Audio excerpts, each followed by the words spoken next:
Hello. My neighbors, Tim and Nikki Bowden, claim they own my land through an exclusive easement. An easement they obtained from an old and uneducated man, Mr. McKee, living in the Santa Cruz Mountains, who did not have legal counsel when he signed the document.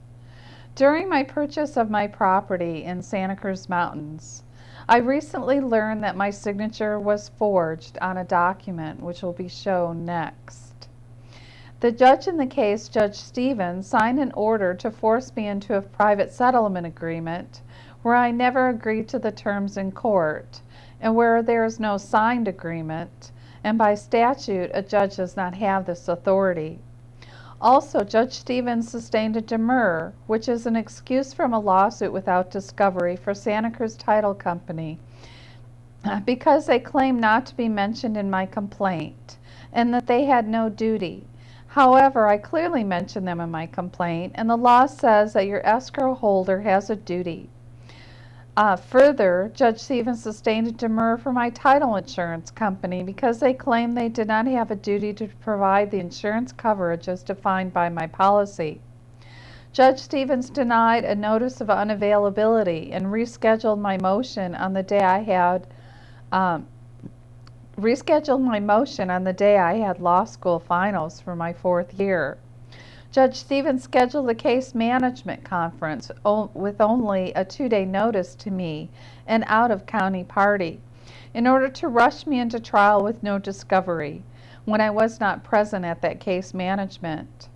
So is the Santa Cruz County Court corrupt? Is there so much prejudice in favor of attorney Robert Basso, whose legal partner Charlene Addict is married to one of the 2 civil judges?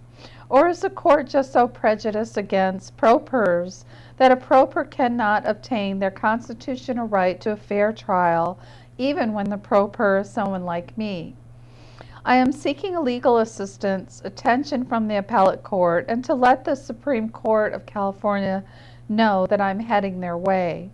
My case is a real estate law case. I'm a law student now in my 4th year, and I am a pro-per litigant because I cannot afford $300 an hour for an attorney. However, I do use attorney consultants. So why is my case important to you?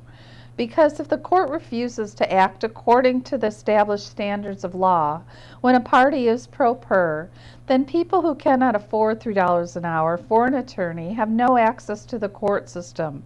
This leads to corruption and parties ripping others off because they know that most people cannot afford to pay to protect themselves.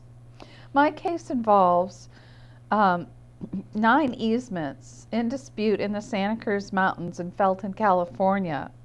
3 roads exist that did not have deeds, a driveway without a deed, an easement which was a partial road used by dirt bikes, 2 exclusive easements Nikki and Tim Bowden claim they own, and prescriptive easements. The Santa Cruz court has always placed the burden of a quiet title action on the owner, and therefore they encourage my neighbors to illegally trespass because the illegal trespasser will not have to pay for a survey or litigation. This policy has resulted in attorneys encouraging clients to acquire land by trespassing, where the attorney's fees to acquire land through trespass is less than what a buyer has paid for the same land.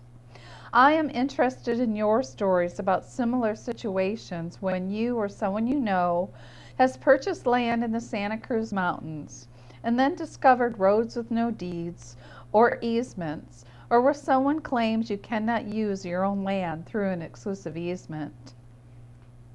Watch video 2 for a continuation. Okay? How long was it?